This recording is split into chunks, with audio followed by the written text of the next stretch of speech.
Hey guys, it's Melinda. It's Monday, August 17th, 2009, and that is day 8 of the Food Lovers Fat Loss System 21-Day Metabolism Makeover. So, I've now made it past 1 week, got 2 weeks to go, and let me just tell you, day 8 did not start out pretty well, and I think it just got discombobulated the whole day, but the bottom line is I made it through. So, what happened was I got up a little later than usual, and I think that's where everything started, but I wound up bringing my food to work and having my breakfast at its scheduled time, but instead of bringing milk, the skim milk to put in my cereal, I brought half and half. Of course, I didn't realize this till after I poured the milk into the cereal and the berries, and then I took a bite and was like, ugh, and I had to throw out the whole thing. So that sort of screwed up my schedule because now I didn't have breakfast, and I wound up using a Luna bar that I was going to have for a late afternoon snack as breakfast. But of course that's not a fat loss plate, and I was missing a lot of the combination elements there, so that didn't work out very well. I wound up catching up by the end of the day, I guess you could say, and I finished out okay. I did have a late evening snack a little bit later than I should have, but it's okay, and I did go to bed a little bit later than I wanted to. I went to bed about 12:30, which means I only got 6 hours sleep. But I know I'm going to make up for it, and as Robert says, and as I've been saying, you can only do the best you can, and I really did try. I had to learn how to adapt a lot today, and that's always scary at first. Now, Day 8 was also our first day for exercise, and of course I didn't get any in there. But I also realized that on the audio program, Robert really only wants us to do 2 days this week to sort of work up to it, and even though I couldn't do it today, on Monday, I know I can do it on Tuesday and Wednesday, so those are going to be my 2 days, and if I can fit it in anywhere else, then I will do that as well. But I know that at least it's scheduled in hard and fast, and I'm definitely going to do it, so I don't feel bad about that. Okay, so that's day 8. Now, I also wanted to talk about our rewards for the finale of week 1.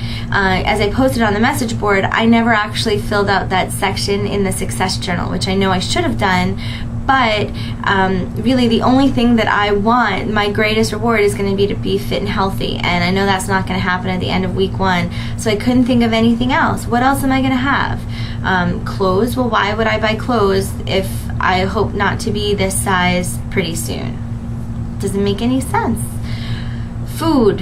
Why would I eat when I'm trying to control what I'm eating?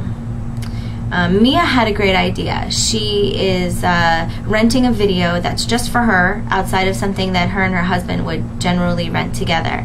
And that gave me an idea, because I realized she wasn't going to rent it on day 7 or day 8. That was something that she was going to plan for, so I could do something that I could plan for too. So I made a reservation for myself for my birthday, which is 2 months away, at what I consider to be a dream restaurant. It is the chef who is voted the top chef in the country this year. His name is Dan Barber, and the restaurant is called Blue Hill at Stone Barn. It's in Tarrytown, New York, and it's super expensive, but it's also apparently completely worth it. So I got my reservation on my birthday, which happens to be a Saturday in October, and I'm really excited about that one. So something else that I wanted to talk about are snacks. I don't know if any of you are experiencing this, but I feel like all my snacks are skewed on one side of like the food groups, like very heavy in carbs. I'm eating a lot of bars, granola bars, snack bars, meal replacement bars, energy bars. I'm also having, like the Sun Chips and the veggie sticks that I love, the crunchy, crispy veggie sticks. Popcorn. I just find that a lot of my snacks are based in carbs, and I don't know if that's okay. I know that for a typical day's snack, I will wake up in the morning and have a bar, and then I will go to work, have my breakfast, then I'm gonna have, like chips for a snack, and then I'll have my lunch. and then I'll have another snack that's probably like another granola bar, and it's yummy, and I know it's within the guidelines, but I don't know if I should be shaking it up a little bit more. I try to have yogurt and berries sometimes. I try to have an apple with the cheese sticks sometimes. But for the most part, it's easiest just for me to grab the bar and go. So does anybody have any ideas of whether or not, first of all, I should not be doing this? Am I throwing off the balance? And also, what are some other great snack ideas that I can grab on the go that will be more, I guess, protein or fruit based versus just eating an apple, which I could do, but really what's exciting about that? And if we're supposed to eat what we love, I don't love sitting there just eating an apple. I will eat an apple with a stick of cheese, and that's easy enough, and I got that one down pat. But what else is there? So I really would love your comments on that. Lastly, I just want to talk about a little discovery that I made, and this is called, it's a body shaper. And I don't know about you, but I like to wear an added layer of support under my clothes sometimes, not all the time, but sometimes, to sort of hold me in and control my tummy. I get a little self-conscious underneath certain clothing, and so having a little extra armor to hold me in is something I like. And one of the brands that I like to use are Flexies, and I usually just buy them at Kohl's department store, whether they're bodysuits or you know, other support. You know, they have nice camisoles. They also have like bike short kind of things that have tummy control panels and stuff like that. Well, I was at Costco the other day, and I found this, and it's a tummy control tank top, and it was like $15.99, which is a lot cheaper because most of the stuff that I buy at Kohl's that are Flexies is like $29.99 or something. But I'm like, hey, you know, it's worth it.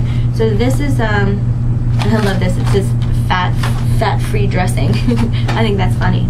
But what it is, it's a tank top that has this control panel in the middle on the belly, which I know can be a real problem area for me because I can camouflage my shape in most directions, but it's my belly, like right from my abdomen up until under my boobs.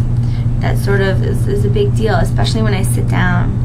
So, and if I have a button-down shirt like I'm wearing today, sometimes the buttons pull. I'm wearing the undershirt. I'm wearing the undershirt under my shirt today. It's comfortable. I don't feel like a sausage or anything, which is good. And I don't know, if it makes it through the day, then I'm going to go back, you know, and I feel comfortable at the end of the day, I'm going to go back to Costco and buy a couple, because I think that that might be a good addition to my wardrobe, just as far as, you know, holding me in. Some people like Spanx. Personally, I don't.